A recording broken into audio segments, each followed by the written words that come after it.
함께 할 말씀은 마가복음 13장 1절에서 8절까지 보겠습니다. 마가복음 13장 1절에서 8절까지 봅니다. 마가복음 13장 1절에서 8절, 봉독 1절부터 봉독해드립니다. 예수께서 성전에서 나가실 때에 제자 중 하나가 이르되 선생님이여 보소서, 이 돌들이 어떠하며 이 건물들이 어떠하니까? 예수께서 이르시되 네가 이 큰 건물들을 보느냐? 돌 하나도 돌 위에 남지 않고 다 무너뜨려지리라 하시니라.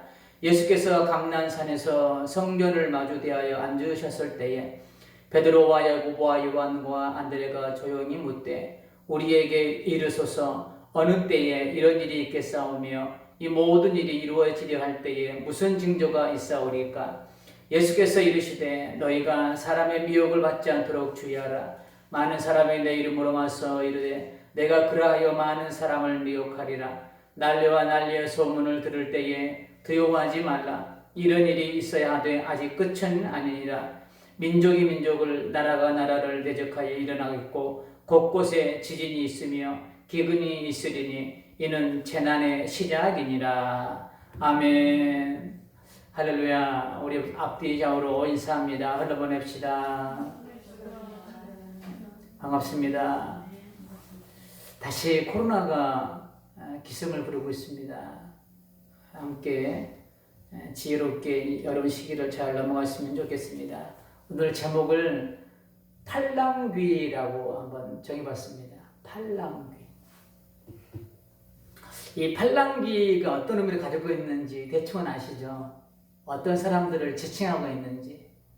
그래서 사전적 의미를 한번 찾아봤습니다. 팔랑귀가 가지고 있는 사전적 의미. 찾아봤더니 이런 의미를 가지고 있더라고요. 줏대가 없어 다른 사람이 하는 말에 잘 흔들리는 성질이나 이 사람을 비유적으로 이르는 말. 한마디로 줏대가 없는 사람. 이런 사람들을 막 일컬어서 팔랑귀라고 하는 것 같습니다. 이 사람 말을 들으면 그 말이 옳은 것 같고, 또 그렇게 해야 될 것만 같고, 또 저 사람이 말 들으면 저 사람의 말이 맞아서 그렇게 해야만 되었고, 또 그렇게 행동하고, 이렇게 행동하고, 이 말 들으면 이렇게 행동하고, 저 말 들으면 저렇게 행동하고. 어느 주식이 앞으로 유망주더라. 그래서 앞뒤 재지 않고 그냥 무작정 투자하는 사람들. 이런 사람들을 팔랑귀라고 그러죠. 지금 시대의 상황을 보면 나를 현혹하는 것들이 너무나도 난무하는 시대를 살고 있습니다. 이런 시대의 한복판에서 신앙의 바른 길을 걸어내기란 그리 쉽지 않습니다.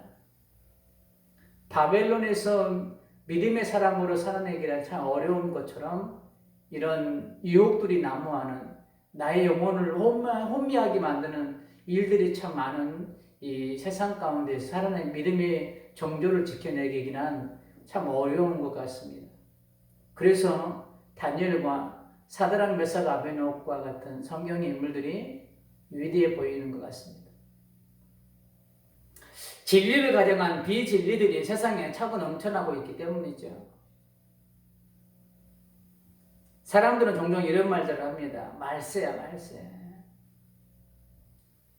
이런 말들의 근거는 자연재해나 전쟁, 그리고 지금과 같은 그런 질병이 돌연듯이 나타났을 때 그렇게 표현하죠. 말세가 다 됐으네. 우리 믿는 사람들은 주님 오실 날이 가까워졌구나. 이렇게 표현하죠. 종말에 대한 것은 믿는 사람이나 믿지 않는 사람이나 누구를 막론하고 관심을 두고 있는 것 중에 하나인 것 같습니다. 세상 끝, 종말. 이런 사람의 마음을 이용하여 여러 통로를 이용해서 사단은 지금도 사람들의 마음을 현혹시키고 있고 그들을 비진리를 진리로 착각하게 만들고 있습니다. 우리나라에서 자칭 스스로가 예수라고 하는 사람이 공식적으로 드러난 사람은 한 50여 명 된답니다.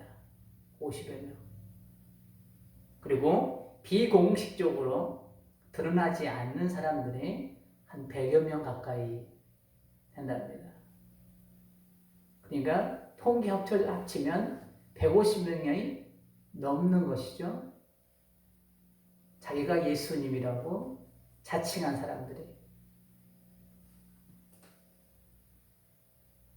뭐 언제 주의 종말이 온다는 둥, 언제 전쟁이 일어난다는 둥, 말도 되지 않는 말들을 하면서 성도들을 겁박하면서 가정도 파괴하게 만듭니다.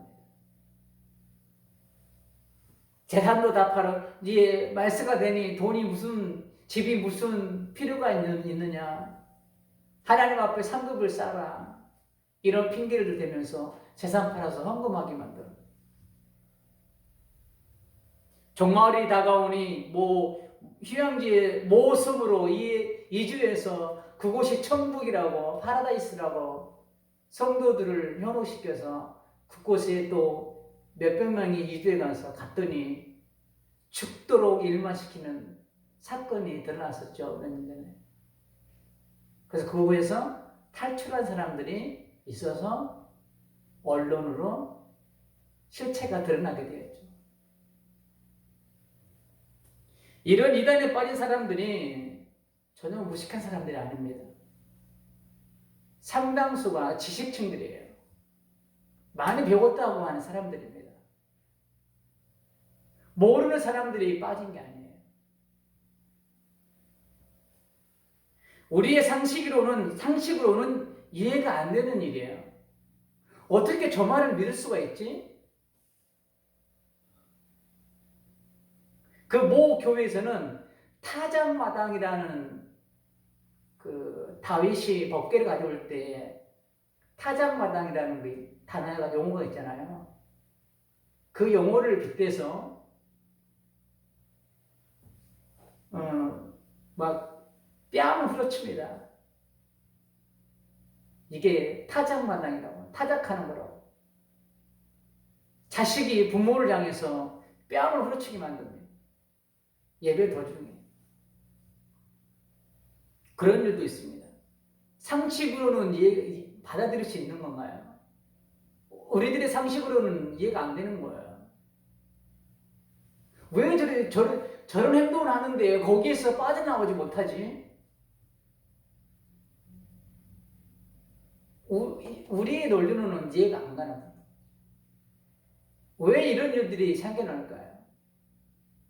이런 일은 왜 생겨나는지에 대해서는 바울은 로마서 10장 2절에서 이렇게 기록하고 있습니다.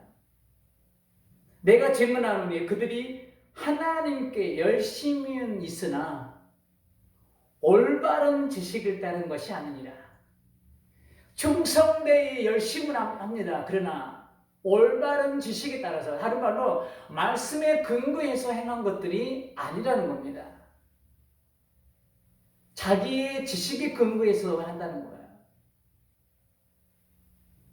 다시 말씀드립니다. 내가 증언하노니 그들이 하나님께 열심히 있으나 올바른 지식을 따른 것이 아니니라.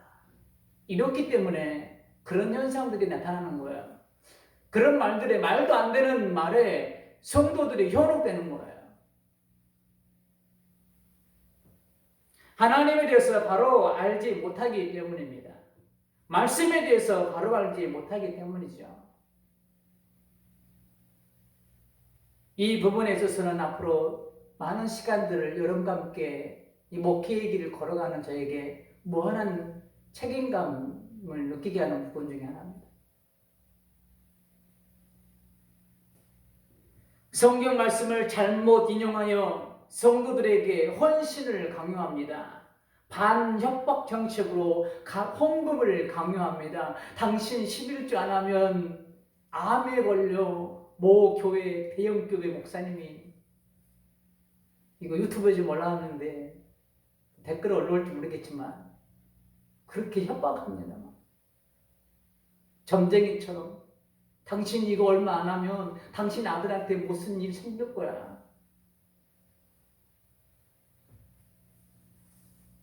하나님을 바로 알지 못하고 말씀을 바로 알지 못하는 성도들은 그것이 하나님께서 기뻐하는 일이라고 생각하면서 말도 안 되는 말에 순종해야 또. 이런 시대를 살아가는 지금 호세아 선지자가 붙였던 말씀을 우리는 더욱 가슴 깊이 새겨야 할 점이 있습니다. 호세아 말씀 6장 3절 그러므로 우리가 여호와를 아는 자 힘써 여호와를 아는 자 알 때 바로 알아야 되는 거예요. 우리 전성의 성도님들은 하나님과 말씀을 바로 알아 바람에 나는 겨와 같이 이리 흔들 저리 흔들거리는 영적 팔랑귀가 되지 않기를 주님의 이름으로 축복합니다. 오늘 우리가 살펴볼 이 13장은 작은 묵시록이라고까지 합니다. 그래서 종말에 관하여 기록하고 있는 장이기 때문에 그렇습니다. 이 당시에 시대적 배경을 조금 우리가 살펴볼 필요가 있는데요. 이 당시에 로마가 이스라엘을 점령 후 분봉왕인 헤롯은 이 이스라엘 땅에서 소란이 일어나면 자기 자리가 위협받기 때문에 이스라엘 백성들의 마음을 사기 위해서 이스라엘 백성들을 위해서 성전을 지어줍니다. 그래야만이 이스라엘 백성들이 잠잠해지고 자기가 정치를 잘한 것처럼 로마에 인식이 되기 때문에 그래요. 그래서 이스라엘 백성들을 위해서 그 민심들을 사기 위해서 민심들을 잠재우기 위해서 성전을 지어줍니다. 그것이 바로 헤롯 성전이에요. 이 성전을 짓기 위해서 어마어마한 돈이 들어가게 됩니다. 이 어마어마한 돈을 어디서 만들어내냐면 세금에서 징수를 해요. 이스라엘 백성들의 세금. 그리고 수많은 사람이 동원되었습니다. 오늘 본문이 바로 헤롯 성전이 지어지고 있는 상황입니다. 이 성전을 보면서 제자 중 하나가 이 성전이 어떻게 되겠냐고 예수님께 질문을 합니다. 이 질문에 예수님은 2절에서 이렇게 답변합니다. 2절 봅니다. 예수께서 이르시되 네가 이 큰 건물들을 보느냐 돌 하나도 돌 위에 남지 않고 다 무너뜨려지리라 하시니라. 지금 헤롯 성전이 지어지고 있는데 다 무너뜨려진다고 말씀하고 있습니다. 예수님께서. 근데 이 예언의 말씀이 그대로 이루어집니다. 예수님 주후 보니까 70년경에 티투스 장군에 의해서 이 헤롯 성전이 처참하게 무너집니다. 파괴돼요. 그리고 이스라엘 땅도 다시 점령되고 나라 없는 소름을 살게 되죠. 예수님과 제자들은 또한 감난산에 올라 성전을 바라보며 제자들이 다시 질문합니다. 본문 4절입니다. 우리에게 이루소서 어느 때에 이런 일이 있겠사오며 이 모든 일이 이루어지려 할 때에 무슨 징조가 있사오리까? 우리가 제자들의 질문에서 집중해 볼 단어가 있습니다. 그건 뭐냐면 때라는 질문이에요. 때. 자, 우리에게 이루소서 어느 때에 그 다음에 모든 일이 이루어지려 할 때에 이 때라는 단어에 조금 우리가 집중해 볼 필요가 있습니다. 제자들은 왜 이 때라는 시간에 관심을 두고 있을까요? 제자들은 사도행전에서도 동일하게 질문합니다. 이 질문에서 제자들이 왜 때나는 시기에 관심을 두고 있는지 알 수 있습니다. 자, 사도행전 1장 6절에 보면 제자들이 예수님께 이런 질문을 합니다. 그들이 모였을 때 예수께 여쭈어 이르되 주께서 이스라엘 나라를 회복하심이 이때니까. 여기서도 때를 질문해요.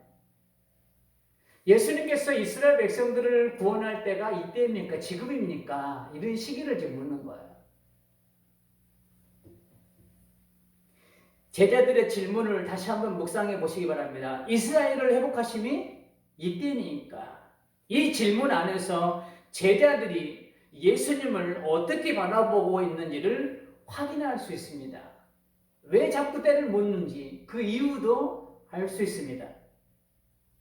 그 이유는 제자들은 예수님을 영혼을 구원할 메시아로 보는 것이 아니라 종종 말씀드리지만 이스라엘을 로마의 압제에서 구원할 정치적 메시아로 보았습니다.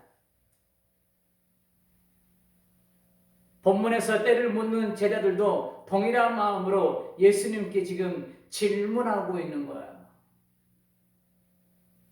언제 우리나라가 로마에서 독립할 수 있습니까? 그때가 언제입니까? 그 일이 이루어질 때에 어떤 징조들이 나타납니까? 이런 의미를 가지고 지금 예수님께 질문하고 있는 거예요. 정치적 메시아를 바라보면서.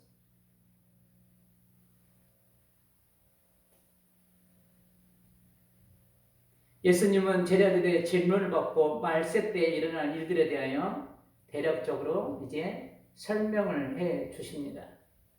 그 중에 사람의 미혹을 받지 말 것을 가장 먼저 말씀하십니다. 사람의 미혹을 받지 마라. 자, 본문 5절과 6절을 봅니다. 예수께서 이르시되 너희가 사람의 미혹을 받지 않도록 주의하라. 많은 사람이 내 이름으로 와서 이르되 내가 그라하여 많은 사람을 미혹하리라. 5절과 6절에서 사람을 주연하고 두 번씩이나 당부하고 있습니다.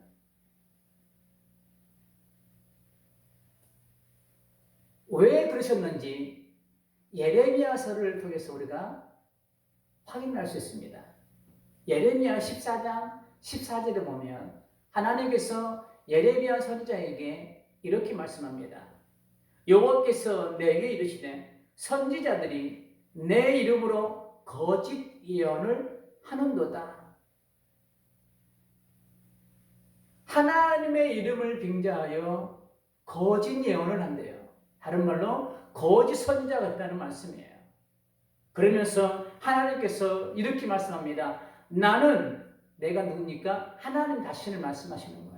나는 그들을 보내지 아니하였고 그들에게 명령하거나 이르지 아니하였거늘 그들이 거짓 계시와 점술과 헛된 것과 자기 마음의 거짓으로 너희에게 예언하는도다.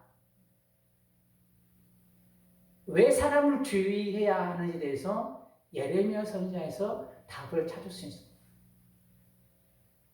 하나님이 보내지 않은 사람, 하나님이 선택하지 않은 사람, 그런 사람들이 오늘 이 세대에 이 강단에서 하나님이 보내시지도 않은 말씀을 가지고 보내지도 않은 사람들이 이곳에서 성도들을 향해서 하나님이 당신을 향해 이렇게 말씀하셨으니까 당신은 이렇게 해야 돼 라고 겁박하면서 행하고 있다는 거예요.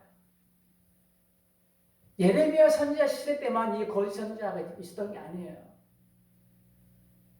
신약 성경에 기록된 이 시대에만 거짓 선생들이 있었던 게 아니에요.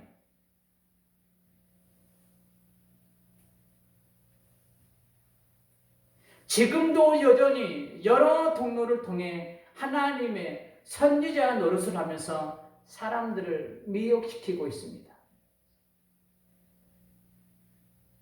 그래서 우리는 팔랑귀가 돼서는 안 되는 거예요. 지금 이단들은 온라인들을 통해 믿는 사람들을 끌어들이고 있습니다. 여러분들 유튜브 한번 들어가 보십시오. 그래서 우리는 유튜브 같은 것도 조심스럽게 걸러서 볼 필요성이 있는 거예요.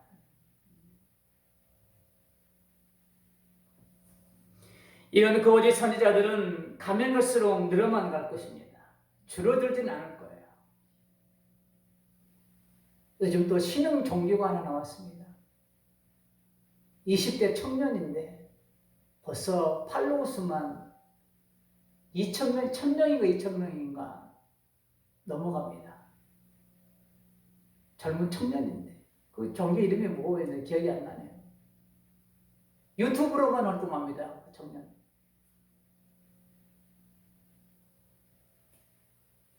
우리 자신과 나의 자녀들은 영적으로 중부장하지 않으면 이런 거짓 선지자 노릇을 하고 있는 사람들에게 넘어갈 수밖에 없는 거예요. 현혹될 수밖에 없는 거예요. 베드로전서 4장 7절에서 그래서 베드로 사도는 소아시아에 흩어져 있는 성도들 향해서 이렇게 강력하게 외치고 있습니다. 만물의 마지막이 가까이 왔으니 그러므로 너희는 정신을 차리고 근신하여 기도하라. 정신을 차리고 근신하여 기도하라고 외치고 있습니다. 그리고 베드로전서 5장 8절에 보면 근신하라 깨어라 너희 대적 마귀가 우는 사자같이 두루다니며 삼킬 자를 찾고 있다라고 말씀하고 있습니다. 지금의 시대는 유람선을 타고 여유를 즐길 때가 아닙니다. 그런데 많은 사람들이 생활의 풍요로움 때문에 경제적 여유를 가지고 삶을 살아가기 때문에 유람선을 타고 있습니다. 지난번에도 한번 말씀드렸듯이 우리는 유람선을 타야 되는 게 아니라 군함을 타야 되는 거예요. 세상 한복판에서 영적 전쟁을 하기 위해서는 유람선이 아니라 군함을 타야 되는 그런 존재인 거예요. 그런데 다시 한번 말씀드리지만 유람선을 타고 있습니다. 유유자자 즐기고 있습니다. 말씀이 기록된 그 시대만이 아니라 지금이 더욱 정신을 차리고 근신하며 기도할 때라는 것을 우리는 가슴 깊이 새겨야 될 줄 믿습니다. 기도하기도 참 모이기도 두려운 시기예요. 그렇죠?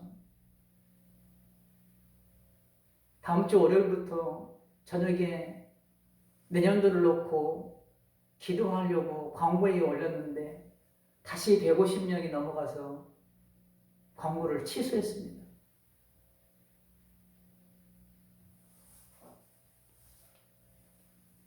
예수님께서 제자들에게 이렇게 말씀하셨죠.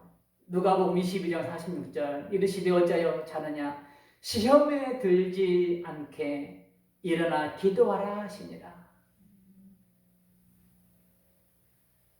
다른 말로 기도하지 않으면 시험에 들 수밖에 없다는 거예요. 예수님은 제자들을 향해 시험에 들지 않게 깨어 기도하라고 외쳤건만 그들은 예수님의 외침이 들리지 않았던 것 같습니다. 그들의 선택은 기도가 아니었습니다. 그 결과 어떻게 됐는지 우리는 잘 알고 있죠. 요엘서 2장 16절에 보면 요엘 선지자가 이렇게 외치고 있습니다. 요엘서 2장 16절 백성을 모아 그 모임을 거룩하게 하고 장로들을 모으며 어린이와 젖 먹는 자를 모으며 신랑을 그 방에서 나오게 하며 신부도 그 신방에서 나오게 하라. 그리고 그 다음에 제단을 섬기는 모든 이들은 낭실과 단 사이에서 금식을 선포하고 너희는 여호와께 부르짖을지어다. 이렇게 요엘 선지자는 외치고 있습니다. 지금 우리가 살고 있고 나의 자녀들이 살고 있는 이 세대는 우리의 영혼을 혼미케 하는 것들이 너무나 질비 있는 시대를 살아가고 있습니다. 이런 시대를 살고 있는 우리는 안락한 신방에서 잠잘 때가 아닙니다. 유람선을 타고 세상의 즐거움을 즐기고 있는 관광객이 되어서도 안 된다는 겁니다. 그렇게 되면 영적 팔랑귀가 되어 이 말이 흔들리고 저 말이 흔들기는 영적 분별력을 잃어버린다는 거예요. 기도하지 않으면. 질문 하나 할까요? 말세가 언제부터 언제까지 말세일까요? 말세야 말세야라고 우리는 여러 가지 상황들을 보면서 말씀하는데 말세가 언제부터 언제일까요? 우리 개혁주의에서 말세에 대한 정의는 이렇게 하고 있습니다. 이거는 꼭 기억하시기 바랍니다. 예수님이 오신 때부터 예수님이 다시 오실 때까지 이게 말세라는 거예요. 말세가 어떤 특정 기간을 정해놓는 것이 아니라 예수님이 오신 때부터 다시 오실 때까지 말세예요. 이게 우리 개혁주의가 주장하고 있는 말세에 대한 정의예요. 그러니까 지금 우리가 살아가고 있는 이 시간이 말세라는 거예요. 지금 본문에서 말씀하고 계시는 모든 징조는 시대를 넘어 계속 있었습니다. 특별한 날에 특별히 나타날 징조가 아닙니다. 어느 시대에나 이러한 징조는 있었어요. 지진이 있었습니다. 가뭄이 있었습니다. 질병이 있었습니다. 전쟁이 있었습니다. 어느 시대에나. 특별한 날에, 딱 정해진 날에 이런 징조들이 나타나는 게 아니라는 겁니다. 우리는 말세를 살아가고 있습니다. 말세를 살고 있는 우리는 이제 편안한 골방에서 잠잘 때가 아니고 편안한 골방에서 나와야 될 때입니다. 영적 감각을 깨어나야 합니다. 편안함의 골방에서 나와 기도의 골방으로 이제 나가야 할 때예요. 그래야만이 나의 영적 감각이 무뎌지지 않는 거예요. 나의 영적 감각이 무뎌지면 분별력이 떨어집니다. 그러면 내 귀를 달콤하게 하는 사람의 말에 흔들리는 영적 팔랑귀를 가진 사람이 될 수밖에 없는 거예요. 하나님의 음성과 사람의 음성을 구별하지 못하는, 그래서 이 강단에서 하나님의 말씀 가운데 회개하라, 조금만 지적해도 시험 들어서 섭섭마귀가 들어가서 힘들어합니다. 좋은 말만 해줘야 되는 거예요.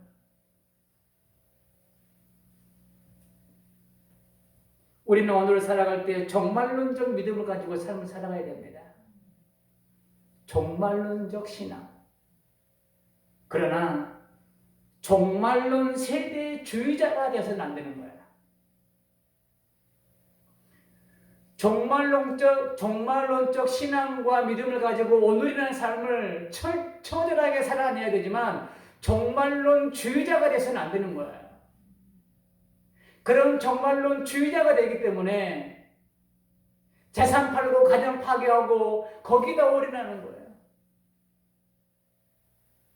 종말인데 뭐가 다 필요가 있냐 이거예요. 가정도 필요 없고 돈도 필요 없다. 다 하나님께 바치고 교회 와서 살아라. 이 공동체 안에 와서 살아라. 이게 종말론주의자들인 거예요. 종말론 신앙을 가지고 살아도 종말론주의자가 돼서는 안 된다는 거. 명심하시기 바랍니다. 결론입니다. 너무나도 많은 것들이 나를 미혹해 하는 시대를 살고 있는 우리는 속빈 강정이 되어서는 사단의 유혹을 이길 수 없습니다. 알맹이 없는 쭉정이는 바람에 날아가듯 나의 영적 알맹이 채워져 있지 않으면 영적 팔랑귀처럼 이 말에 저 말에 흔들릴 수밖에 없습니다. 내 귀를 달콤하게 하는 고지 선지자들과 같은 사람의 소리에 흔들리는, 오늘 예수님이 그렇게 당부했던 사람을 주의하라고 그렇게 당부했던 것처럼 그런 영적 팔랑귀와 같은 성도가 아니라 사람의 소리와 하나님의 음성을 구별할 수 있는 알맹이가 가득 찬 그런 알찬 성도님들이 다 되시기를 주님의 이름으로 축복합니다. 아멘. 우리 찬송가 492장